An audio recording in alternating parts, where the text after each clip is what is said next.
There's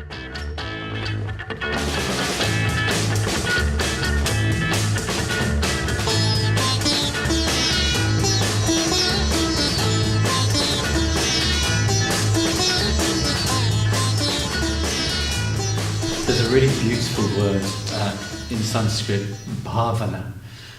When you have a word with ana at the end, ana means instrument of. So Shodhana is an instrument of Shuddhi, which means to purify. Langana is an instrument of lightness, Laghu. Bhavana is an instrument of becoming, because the word bhava means to become. So bhavana, instrument which helps you become something.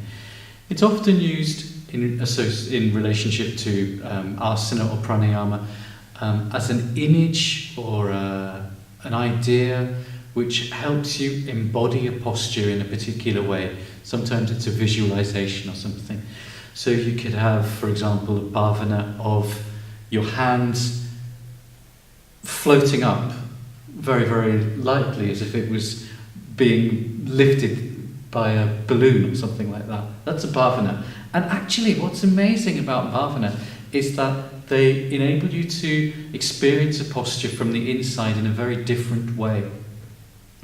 One thing about all bhavana is that they are a mixture of something real and something imaginary. So we might have, for example, a bhavana of as you raise your arm, there's a connection between your fingers and your chest. So as you raise your arms, this connection just lifts the chest and opens the chest. Something is happening, but the bhavana, the imaginary string or the imaginary connection, intensifies that experience. Bhavana is sometimes used in certain traditions to mean meditation, but in this way of working we mean it as an image or an idea, a visualization, which helps us to embody a posture or a pranayama technique in a new way, allowing us to inhabit something in a fresh way. What I think is really exciting about bhavana is this interface between what's real and what's imaginary.